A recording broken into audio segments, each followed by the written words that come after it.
Lisa Lowe, bonjour. Bonjour.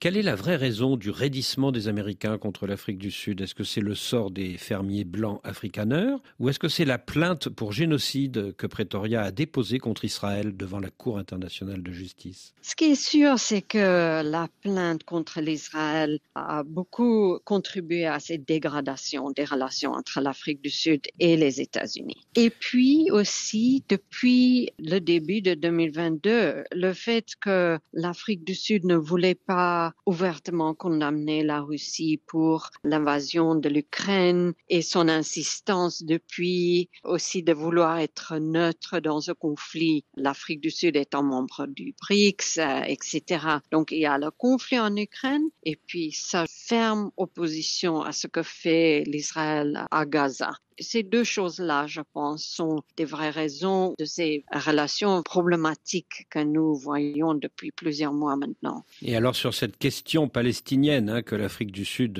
défend depuis la fin de l'apartheid, est-ce que vous pensez que Cyril Ramaphosa va maintenir la même politique contre Benjamin Netanyahou ou qu'il va lever le pied dans les prochaines semaines pour essayer de calmer le jeu avec Donald Trump? Moi, je pense que politiquement, il ne va pas lever le pied.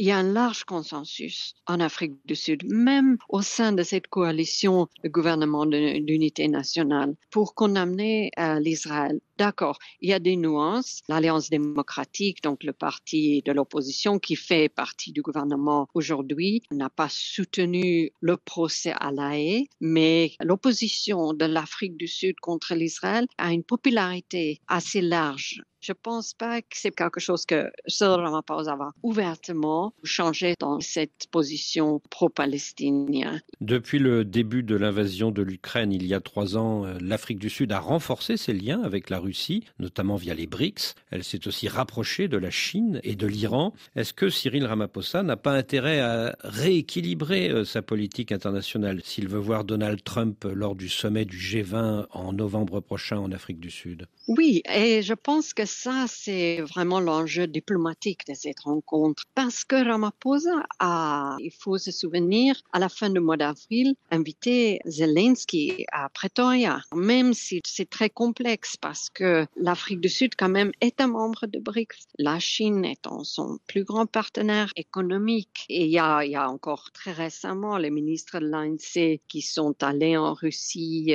rencontrer Vladimir Poutine à Moscou. Donc, c'est pas facile de jouer les non-alignés comme l'Afrique du Sud définit sa politique étrangère. Est-ce que le G20 de novembre prochain à Johannesburg, le premier G20 de l'histoire en Afrique, est-ce qu'il est menacé ? Oui, c'est menacé en quelque sorte si les États-Unis ne participent pas et si Donald Trump ne vient pas pour le sommet de G20, ça sera quand même dommage. Le plus grande économie du monde qui ne vient pas au G20. Et donc, l'Afrique du Sud, qui a beaucoup misé sur ces G20 en essayant de le présenter comme un G20 africain, l'Afrique du Sud va être déçue. Mais on accepte aussi le fait que Donald Trump s'intéresse pas beaucoup au multilatéralisme, à l'ONU, etc.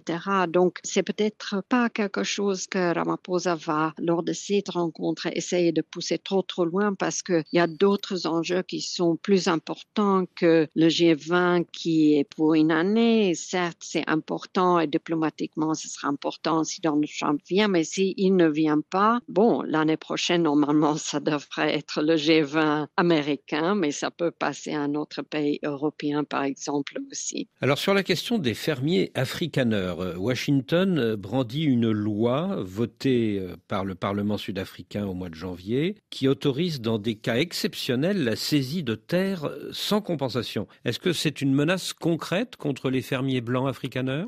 En fait, non, c'est que toute cette question autour des Afrikaners, aujourd'hui, donner un statut de réfugié, ça a vraiment créé une incompréhension en Afrique du Sud et une colère aussi quelque part, parce que ce n'est pas une vraie représentation des faits. Et aujourd'hui, aucun parti politique, il n'y a pas des élus qui siègent au Parlement qui vont dire que les Afrikaners sont des victimes d'un génocide. Et donc, c'est vrai que le taux de criminalité en Afrique du Sud est très élevée. Les fermiers, ils sont isolés sur leur ferme et bien sûr, c'est dramatique Quand un fermier meurt, c'est toute une communauté qui est affectée. Mais depuis des années, on n'a jamais pu prouver qu'il y a une campagne pour assassiner ou éliminer les fermiers blancs en Afrique du Sud. Alors il y a une réalité tout de même, Liesl Low, c'est qu'il y a quelques jours, 49 de vos compatriotes afrikaners sud-africains qui avaient demandé le droit d'asile sont arrivés aux États-Unis. Et selon un document officiel des États-Unis, révélé par le New York Times,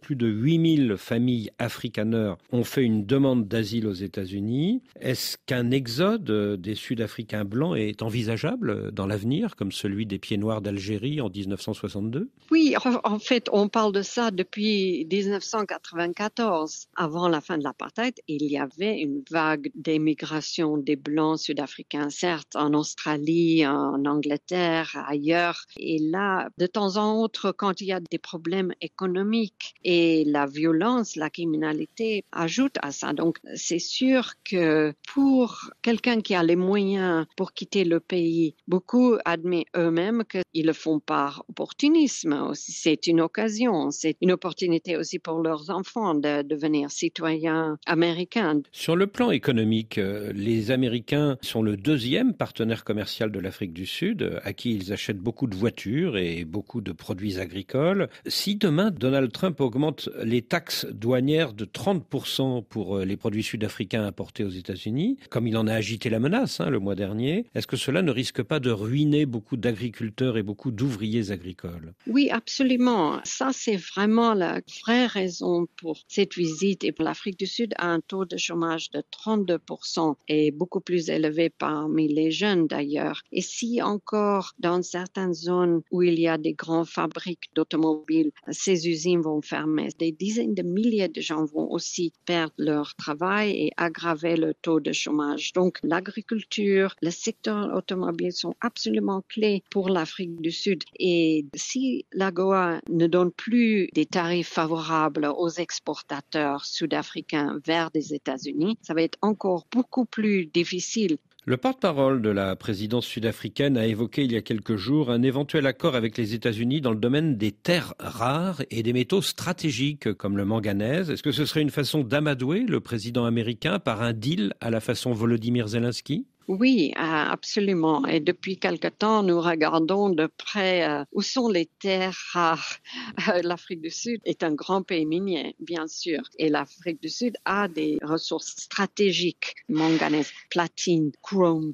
Mais en ce qui concerne les terres rares, l'Afrique du Sud n'est pas un grand producteur de terres rares. Donc, depuis quelque temps, des économistes, des diplomates, tout le monde réfléchit, même dans les médias, il y a énormément de débats autour de ce que l'Afrique du Sud peut offrir. Comment réparer cette relation qui est extrêmement importante, même s'il y a des choses où l'Afrique du Sud et les États-Unis ne sont pas d'accord. La question d'Israël, par exemple. Mais pour réparer une relation très importante, ça, l'Afrique du Sud souhaite mettre sur la table ses atouts économiques. Nous sommes un peuple résilient, on ne se laissera pas intimider, a déclaré Cyril Ramaphosa au mois de février dernier. Est-ce à dire que ce mercredi, à la Maison-Blanche, il fera des concessions économiques, commerciales, mais pas politiques ? Oui, certainement pas politique. Ramaphosa est un fin négociateur, il a beaucoup d'expérience. Il a dit l'autre jour à Abidjan qu'il a appris de Nelson Mandela ce que c'est les négociations. Même avant la fin de l'apartheid, il était dans le mouvement des syndicats, etc.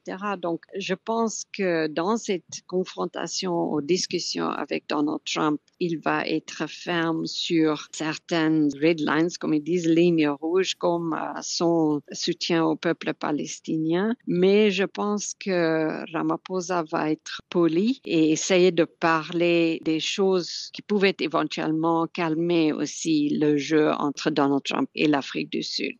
Liesl Low, merci. Je vous en prie.